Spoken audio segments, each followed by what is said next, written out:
नमस्कार। प्रस्तुत है आज का चिंतन।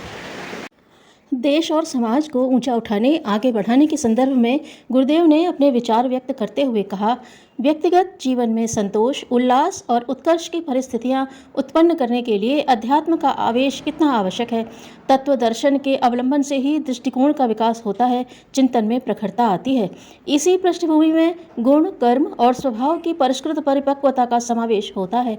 संयमी, सदाचारी, संतुष्ट, कर्मठ, कर्तव्यपरायण व्यक्ति अध्यात्म विचारणा के आधार पर ही विनिर्मित और विकसित होता है। आंतरिक परिपक्वता ही जीवन क्रम को सरल और सुखद बनाती है। उसी स्तर का व्यक्ति चैन से रहने और संबंधित व्यक्तियों को चैन से रहने देने की स्थिति में होता है।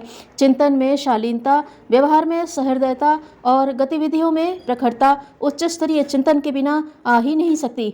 यदि यह अभाव दूर न हो सके तो कोई व्यक्ति सम्मान और श्रद्धा का भाजन न बन सकेगा। सच्चा सहयोग और स्नेह किसी का भी उपलब्ध न कर सकेगा। इन जटिलताओं से ग्रसित व्यक्ति किसी भी दिशा में ठोस उन्नति नहीं कर सकता। तब या तो उसे अविकसित पशु जीवन जीना पड़ता है या महत्वाकांक्षाओं की पूर्ति उद्धत आचरण से करनी पड़ती है। व्यक्ति का विकास कला नहीं, विद्या है। इस प्रकार के कला कौशल में छली और पाखंडी निष्ठागत होते हैं। उनका व्यवसाय ही इस हथकंडे पर चलता है कि आरंभ में मधुर संभाषण और प्रामाणिक आचरण का परिचय देकर कैसे किसी को आकर्षित करें और फिर उसके प्रिय विश्वास पात्र बनकर कैसे विश्वासघाती छुरी चलाएं।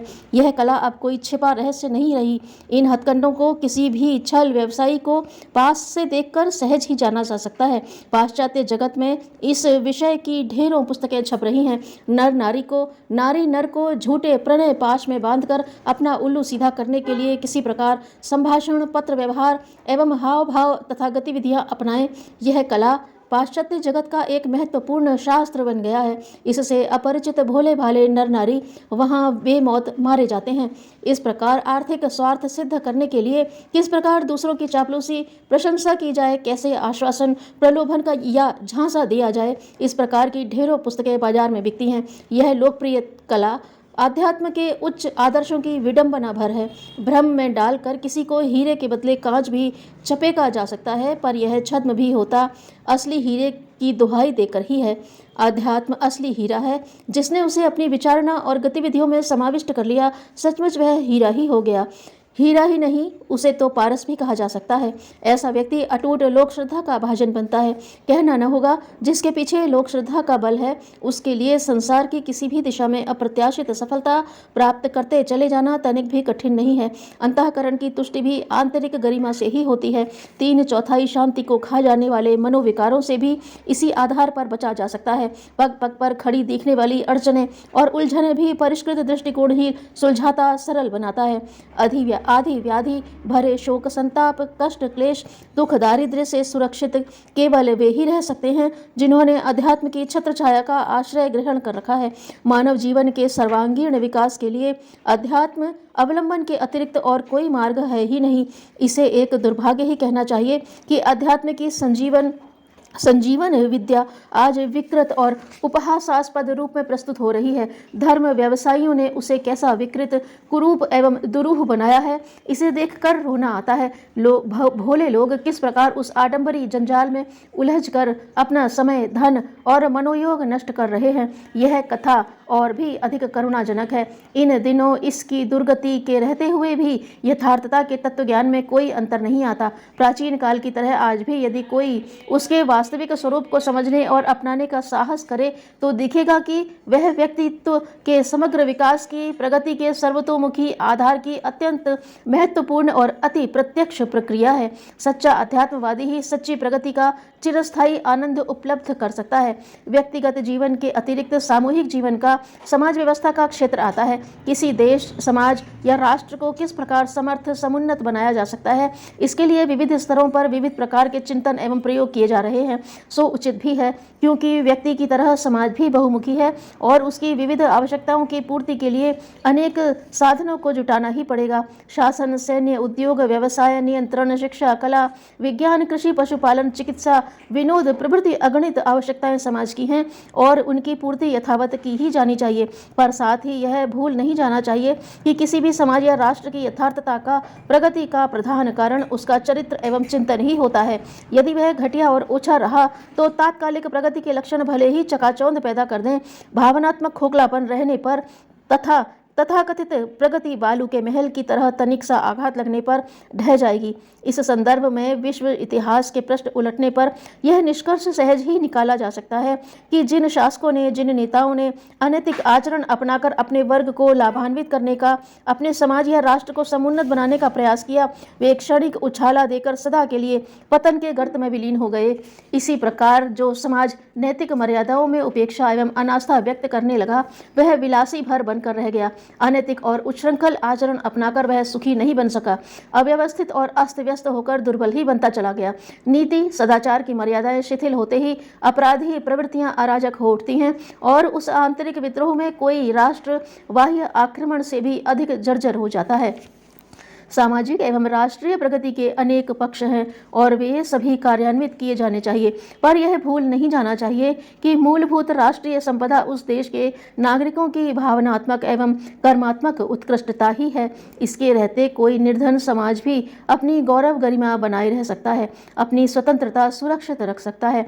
यदि संपदा में कमी आती हो तो विशाल क्षेत्रफल, विशाल जनसंख्या, विशाल सेना और विशाल साधनों वाले देश को भी अर्थ द्वंद्वों से जर्जरित, दीन, दुर्बल एवं परमुखापेक्षी होकर रहना पड़ेगा। पूर्व काल में साधन अति स्वल्प थे, संपत्ति भी कम ही थी, पर आंतरिक स्तर ऊंचा रहने के कारण लोग उतरे से ही स्वर्गोपम सुख शांति प्राप्त पाते थे और देवोपम जीवन जीते थे।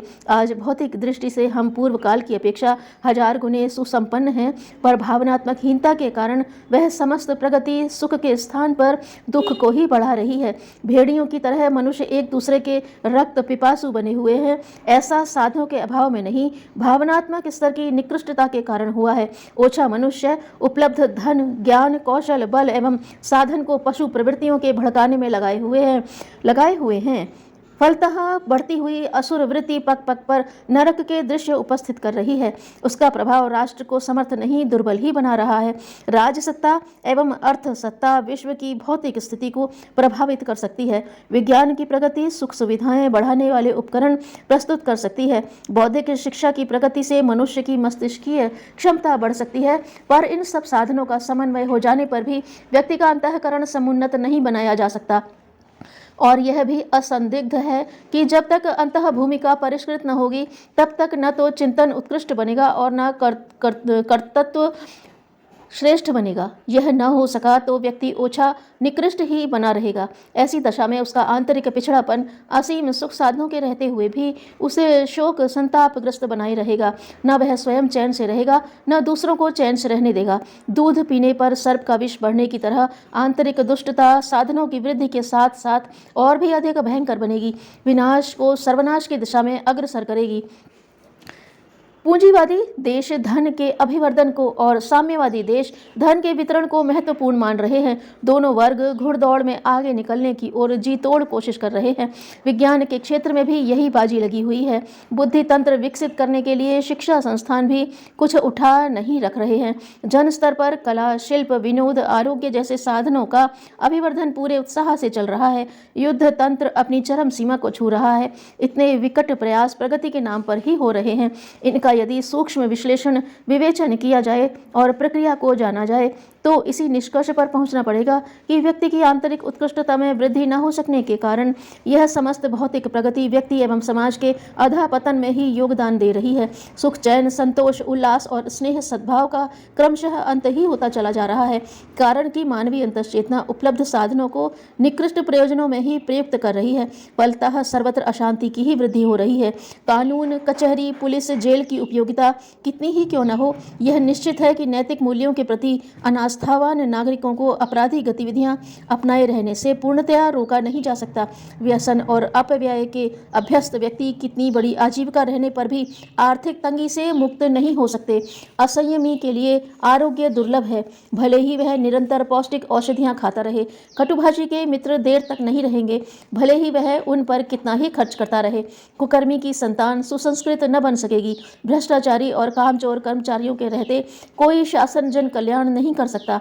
पशु प्रवृत्तियां भड़काने वाले साहित्यकार, कलाकार जिस देश में बढ़ेंगे, वहां प्रजाजनों की दुष्टता पर नियंत्रण न किया जा सकेगा।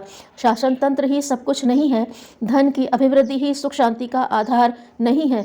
शिक्षा ही सदाचरण की मूल नहीं है। हमें गहराइयों तक विचार करना होगा कि जिन तथाकथित समुन्नत देशों में विज्ञान, शिक्षा, धन और साधनों का बाहुल्य है, वहाँ के प्रजाजन क्यों दुष्प्रवृत्तियों में अधिकाधिक ग्रसित होकर क्यों सर्वनाश की ओर जा रहे हैं, क्यों अपना और अपने राष्ट्र का भविष्य अंधकार में बना रहे हैं।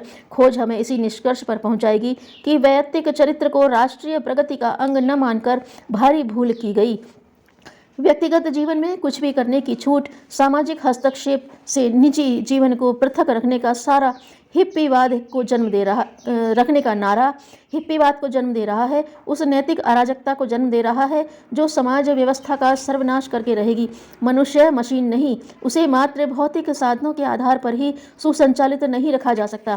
उसमें चेतना भी है और उस चेतना को उत्कृष्ट चिंतन एवं परिष्कृत वातावरण का पोषण न मिलेगा तो निश्चय ही मानवीय उत्कृष्टता समाप्त होती चलेगी और उस समाज की भी जड़ें खोखली करेगी।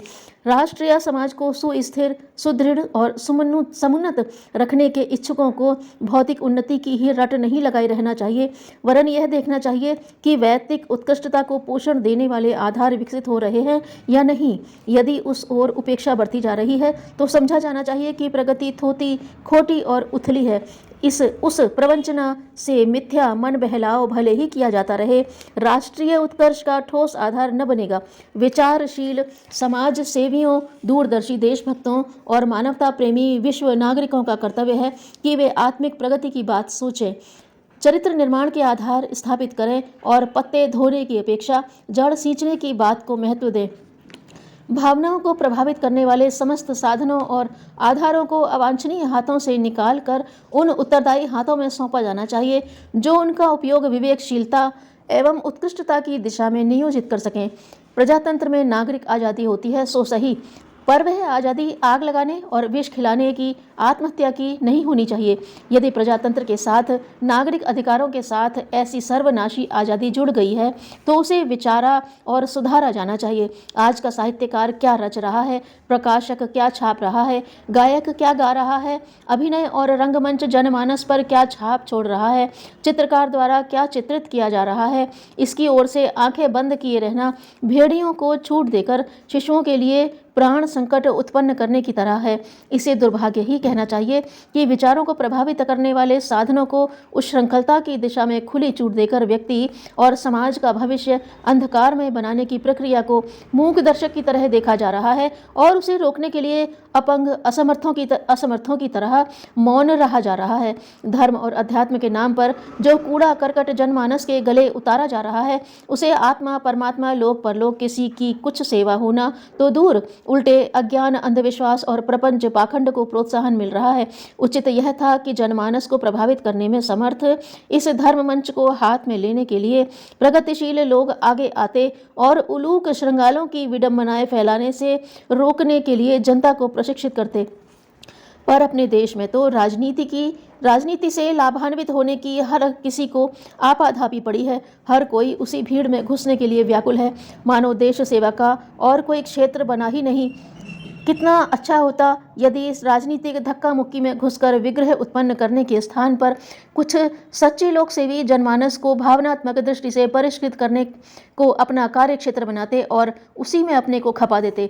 युग निर्माण योजना के शतसूत्री कार्यक्रमों के अंतर्गत ऐसे अनेक आधार हैं जिन्हें अपनाकर लोक चिंतन की दिशा मोड़ी जा सकती है।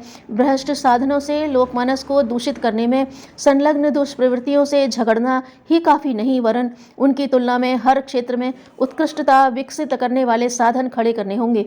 श्रेष्ठता के अभाव में लोग निकृष्टता अपनाते हैं। निकृष्टता की निंदा करना ही काफ़ी नहीं, वरन उसका सही विधायक तरीका यह है कि उत्कृष्ट आधारों को विकसित करने में सृजनात्मक शक्तियां इस प्रकार जुट जाएं कि जनता को भले बुरे का अंतर पहचानने, दोनों में से किसी एक का वर्ण करने का अवसर मिल सके।